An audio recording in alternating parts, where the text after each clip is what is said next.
Bartenders and bouncers, how accurately can you predict a patron's night will turn out? Can you spot who's going to start a fight, get lucky, strike out, bath, etc? Were you ever way off?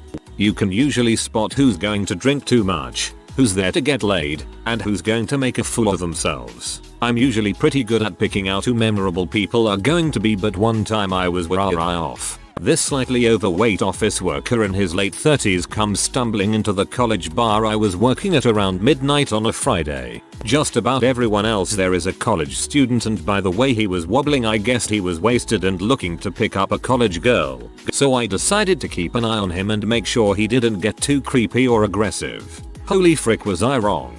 Over the next 2 hours he worked his way through just about every group in the bar, bringing drinks with him and making friends with everybody. He talked to the people playing pool, the kids standing awkwardly off to the sides, the groups of girls out for the night, all while being as friendly and genuine as possible. It was really something to watch. At bar close when he comes to settle up his tab, which was almost $200, I asked him where he was from and what he was doing. He explained that he had attended our university in his youth, and whenever he felt like he was drowning in how mundane his life had become, he would come back and prove that he was still the same fun guy he was in college. I didn't see him again for the rest of my year working there, but I often wonder how he's doing. I am a bouncer. You can tell who's aggressive when you greet them and ask how their night is when you at them. Either they will have a positive response or just a standard response, or they are in butthole when they respond dickishly. I once had a guy come in, biggest douchebag I've ever seen. Drove an Audi, obviously well off, very built. Asked for his ID and he said really and shook his head. Instantly I knew he was a C, or so I thought. He got drunk, then was buying the whole bar rounds, was really happy, dancing, being overly touchy with everyone. Not in a creepy way, just in a good time kinda way. Tried to slip my $100, I told him no, and he just said what about a hug, of course. To this day, I have no seen someone who was in butthole sober become a good guy drunk. The molly kicked in. As a bartender, I love to pick out a single person who is here especially early, one that I know will be here over the long haul and get especially trashed. He gets there in daylight, alone, and sits with 2 seats between the nearest person, guy or girl, seldom looks up from his phone. He's typing on Reddit. I dim the lights according to his drunkenness, and he starts to wobble back and forth to what he thinks is the beat of the music I'm playing. Then he passively pays, and slunks off into the night. Who knows what becomes of him? Tips well. I used to be that guy. He's single, probably just moved into the area, either lives alone, or lives with roommates who don't socialize. He's just lonely and not sure what to do with himself at night, so he goes to the bar and drinks. Talk to him, please. He's most likely a decent guy in need of some conversation. Ex-doorman and ex-barman. Had some right surprises from punters. The ones you'd have thought would end up being C would end up being the happy drunks. Other end of the scale would be the quiet girl who would get totally crap-faced and try to batter people with her stiletto shoes. Some of the worst would be the couple that start off all nice and happy, but after a few drinks she thinks he's after another woman. She'll be slapping crap out of him for some reason, and the second you intervene you end up with both of them trying to fight you. Pay was okay for a few hours work, but never again. I have never felt more trapped than I did when I was in a booth with a drunk fighting couple. I heard so many things I shouldn't have, was nearly knocked in the face by an angrily gesturing arm, and have honestly never looked at them the same. You do build up an eye for people, but it's rare to be 100% accurate. There are signs to look for, typically as people are drinking or interacting with you, rather than when they just walk in. Someone that orders a second drink within 10 minutes of the first is probably going to get drunk. Someone that stands there and chats with you for a few minutes probably isn't going to get super drunk. The guy that comes in alone and starts immediately eyeing up women from the corner is likely going to talk to every girl he sees until he finally gets one to go home with him. The girl that comes in with the bachelorette party that isn't dress up in pink with dongs everywhere is probably the only single stable person of the bunch. Yeah, married women will go freaking nuts at a bachelorette hen party. People that wear hats indoors are 90% more likely to start B in a fight. They are also 90% more likely to use the term S or C when talking about women. I like the guys in hats perspective. If it's a monster hat, do the odds go up to 99.9%? People who changed their regular drink would often be facing some life problem and would often become a different type of drunk. For the worse usually. This is actually pretty interesting. I changed my regular drink recently just because my friend turned me onto one that I liked. I could see this being true for a majority of cases though. Bartender here. We can make assumptions based purely on someone's looks as to the type of issue a certain customer or group of customers. Groups are easier, might cause, but whether or not it will happen depends on how the night goes. For example, if a group of late 20s to middle-aged men all dressed in jeans, work boots and t-shirts or company polos walk in the door, we go ahead and get a bunch of spitter cups ready and start looking for the one or more butthole in the group that's going to try to start a fight with someone. If a fight is to be had, it will most likely come from this demo. Also, if there is a group of females, any age group, that walks in and one is wearing a sash, bride-to-be, birthday girl, just divorced, whatever, we can safely assume one of these entitled ladies will be starting crap with a member of the staff at some point in the night. As for solo acts, the creeper is the easiest to spot and the easiest to deal with. Once he crosses the line, and he will. Plus, embarrassing a guy that's made every lady in the place uncomfortable is pretty fun. 2. College kids drink like they want to kill themselves and are most likely to puke. Alcoholics are killing themselves but need the bar, so are usually well behaved. Anyone that screams woo is 100 times more likely to have to be cut off than a person that doesn't. Sports fans are usually okay by themselves or in groups of twos. Any more than that and you risk a showing of the bros where singing and chanting and taunting and general ashlery ensues. I could write a book on the subject as this just scratches the surface. Keep going. I like hearing about where all of my friends and I fit into these various groups and how we're perceived. Girls with sashes are so easy to ragabate. Bachelorette party sash equals OMG. Happy birthday.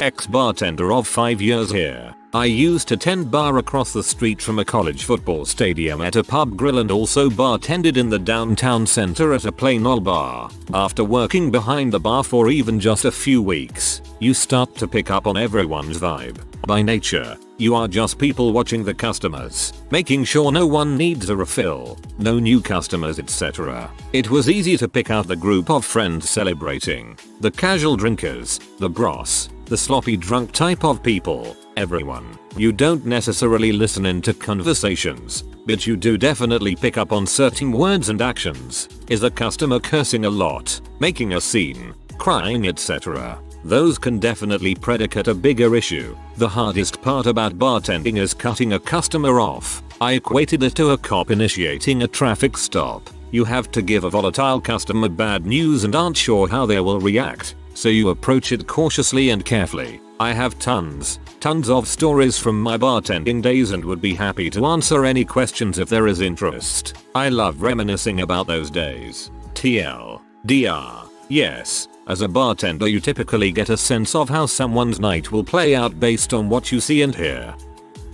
Former bouncer and barman. Here, the worst time I have been horribly right was at a very nice, family-oriented bar. An extended family group came in for the daughter's 19th birthday with her very attractive friends. They just smelled of trouble. Well dressed, but totally arrogant in a cheap and nasty way. One of them takes off his jacket and he's got a steroid body and is wearing an 81 t-shirt. Eventually they get so drunk we ask them to leave. Birthday girl throws a bottle of champagne through the window.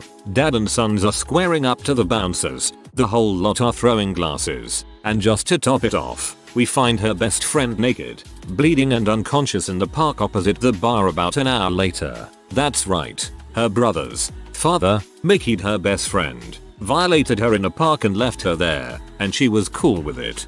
Holy WTF. That's some crazy crap. I was a bouncer and a bartender in Walt Disney World back in the 90s. That place is completely unpredictable. Everyone comes there to have fun, enjoy themselves, and it's called the happiest place on earth. Add alcohol and the nicest, most calm people turn into crazy buttholes. All the flights that I broke up, the only time I ever got punched in the face was by a woman. I totally didn't expect it and she caught me off guard. I was actually escorting her husband out for fighting with another patron. Lot of people saying you can. I'm going to go against the grain here and say not so much. From working at bars with an older crowd, younger crowd, gay clubs, hip hop clubs, I can say that I remember more often the individuals I felt a need to keep an eye on and did nothing. Usually thanks to their friends taking care of them. Good job on all of you that suggest a round of water every so often. And can recall plenty of times where I've had to eject someone or break up a fight between two guys I wouldn't have guessed would have caused a problem. Sometimes you can see stuff brewing, and in best cases we just eject someone before it even has a chance to go down due to them being wasted and alone or something. But by and large I have always felt that you need to be keeping an eye on everyone as best you can. People I have almost never needed to worry about, scantily clad gay dudes and, as xenophobic as it sounds, this is the truth, black guys anywhere that's not a hip hop club, they'll almost always be the coolest dudes in the room. I went to an inner city hip hop club once, chairs went flying, random people fought, guys got their medallions stolen, went outside, cops with dogs were all over the place. It was crazy. I think what started it was a streak of about 3 Project Pat songs. Some guys were pretty much moshing, "Knuck if you buck." Then someone stepped on someone else's shoes and it escalated. It was mayhem. You can feel it in the air. I was never able to know exactly why I knew a night was gonna be busy, but I still knew somehow. A sure sign of trouble was the sausage to buns ratio being way off though. I work as a doorman and my god, where do I begin? Can I see where someone's night is going? Yes, sometimes you can guess if they are going to be a sad or happy drunk. When it comes to fighting, it's between two types of people. One is the arrogant prick who comes in looking to start trouble. The other is the quiet guy who is really easygoing, but after about 3 drinks the dance floor becomes his arena. Barfing is something that I deal with really regularly and everyone is a candidate for that one. Getting lucky happens for some of the lucky ones. But I've seen some guys strike out in the most spectacular ways. Was I ever way off? Yeah, actually a lot of the time, because sometimes the big guy who looks like he is going to fight half the people at the bar and win is actually one of the nicest guys in the bar and will always listen to you. And some short sweet looking girls have turned out to raise heck. In my prime I could tell who was going to get lit, who would be a problem, who was lonely, who was lurking for a hookup. There was one guy I was dead wrong about. It was the start of my shift and this big burly guy was sitting at the bar drinking a pitcher of beer. Thought I was going to cut him off within the next hour. He started chatting me up, telling me a story about how he had decided to canoe down to the Gulf of Mexico to find himself. I didn't buy it and started focusing on other clients. Several minutes later I noticed he had a big picture book on the bar. He ordered another pitcher of beer and started showing me all the photos of his trip so far. There were probably 60 or 70 pictures of his canoe and the various bodies of water he had traversed so far. Told me he was emotionally bankrupt from a recent family death. Quit his job to find himself. He closed the bar down with me, had several more pictures and I never had to cut him off. Got a postcard from him several months later when he reached the Gulf. Most strong I ever was about a patron in my 8 years getting a PhD in people. Admittedly, it's not everyone who brings a photo album to a bar. Door girl here, rear. I know. We have a guy that goes to the venue I work at that seems to always get cut off or kicked out of every show he goes to. He's not aggressive or anything. He just gets wasty and falls asleep or barfs or something. Then he sits outside and watches through the windows all longingly but doesn't bother anyone. The first time he made it all the way through a show I was so proud of him. I can usually tell what kind of night I'm going to have based on who's playing. EDM shows are always a challenge because everyone's all jacked up on drugs and don't know how to mix that with booze. The shows that draw older crowds are hard too because they don't go out like they used to but try to party like they did because they got a sitter for the night. Sometimes we'll try to guess who's going to get kicked out first but we're not super accurate. I always keep an eye on people who try to argue with me about anything. That's the first sign they're going to be trouble since I'm pretty pleasant. I feel like sometimes there's an advantage to being a gal working the job because I get a little extra inherent respect, but they won't hesitate to call me a power hungry bee when I have to put my foot down. Door girl here. Rear. I know. IDK but AFAICR back when I used to go see bands. At pubs. A lot. It was always females aka door BS. Usually with a bouncer standing near. Who took your money and checked your tickets. I was a bouncer bartender in college for 3 years. Most of the employees at my bar were pretty good at this. We would get competitive too. Best weekends to play this game were mom's weekend, dad's weekend, homecoming when we had an older crowd that wasn't used to drinking with college kids. I won $150 by picking which mom was going to make out with a student. Yes, the people who will get into crap are usually seeking attention and drunkenly showing off for spectators and engaging in multiple a-hole behaviors. Examples of these behaviors include being too familiar with strangers, locking eyes too long, asking other men where they're from, talking about street gang politics, discussing drug or weapon sales too openly and casually, cracking knuckles and rubbing fists, adjusting hat, jewelry, belt, smirking and looking around a lot, nodding upwardly at people, letting go of a door that closes awkwardly in another person, etc. It's an odd mixture of street culture and old-fashioned respect, like not blowing smoke on people, holding doors, ladies first, etc. Central California nightclub employee. There was a bartender I worked with that knew exactly how much a person could take before they start getting mean and unruly. A customer would walk in and she'd say 4 shots and 2 beers is his limit, and sure enough if he had 5 shots he was a raging butthole. And she could do that with like anyone. It was crazy. Some girls it's gonna take her 2 glasses of wine before she starts making out with him, 2 glasses of wine later and that lady forgot where she was and started hardcore going at it with this guy. She was the liquor whisperer. She is the liquor bobandy. Bouncers see more than you think. In college, way back in the 90s, we used to go to an 18 and over bar on Thursdays for disco night. Nobody else would dress up, but we would show up with 10 or 12 people in full polyester regalia, beautiful plastic suits and dresses from area thrift stores, and every time we would go through the back entrance, where the 18-year-olds could enter, the bouncers would have a heart-to-heart. Okay, you guys, don't sneak drinks. We know you sneak drinks. We see you sneak drinks every week. You get kicked out every week. Don't do it. Okay, yes, of course. You're right, of course. We won't. We would nod and agree and swear up and down.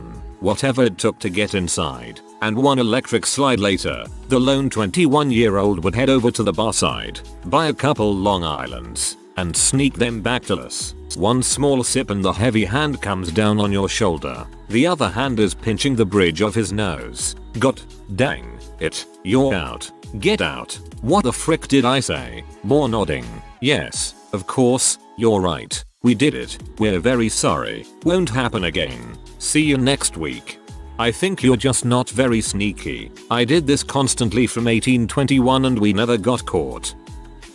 I always felt like I could tell how a guy would behave by how he held his beer. With their hand around the neck right below the mouth of the bottle were the immature ones who'd likely be tossed. If they held the bottle by the neck with their fingers, their dad was a lawyer and you couldn't touch them or they'd own the bar. Former bouncer. What I got really good at was guessing people's ages. I was almost always able to guess someone's age within 2 years. Except Asians. So men are 27-year-olds that did not look of legal age. I work with a Filipino guy. Thought he was around my age. 21-25. Turns out he's 38. WTF.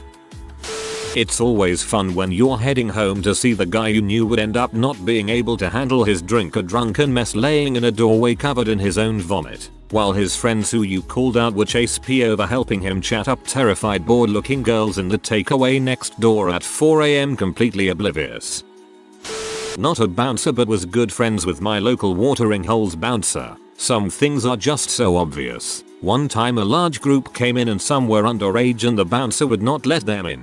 So their genius plan was to start a fake fight in the parking lot and get him to leave the door. He was the only bouncer so he runs out to the lot to break it up. As soon as he leaves the underage come in through the front door. Being the bouncer's friend, I step right up and say I'd please and they all turn around and walk out. I work at a restaurant bar, so it's a little different, but it's a spot where lots of people go for first dates and it's pretty easy to tell who's getting a second one. Like, nobody. She's not impressed by your portfolio. Maybe try asking her questions instead of talking about yourself constantly. I love spotting the terrible first dates. I always try to spot them when I'm out on the town. I've always had a betting pool set up on various clients. Who's going home alone, not getting kicked out, etc. It was fun. One dude was a wizard at this stuff, but he'd been doing it forever. You just get an eye for these things over time. Well, tonight I said we'll have a fight tonight just by judging who walked in. Night went smooth. Last week I was punched in the back of the head in the last 30 minutes of my shift by the last group to leave that I said were nothing. I've only been a guard since January, so I may lack experience. However, a head guard at a new venue was talking to me about experience when a lady walked in. He said her partner's talking to her best friend on the dance floor. Before he left he said watch out for the radio call. I laughed. As I expected, she went to the dance floor and came back to play pokies. A beautiful woman for her age. However, the alcohol, tobacco and gambling did take its toll. I was on Reddit, what I am really getting paid for, when I heard another guard radio for backup. When I arrived on the dance floor, the woman had already glassed her ex-partner in the neck. Luckily with a wine glass, not a beer bottle. I guess accurately predicting a patron's night would depend on past experiences with them and knowing them personally, relationships, attitude, gang affiliations, or if they spew up regularly. I shouldn't judge people on anything else. If you are new to the channel, you can subscribe. I publish new videos every day. Until then, check another video.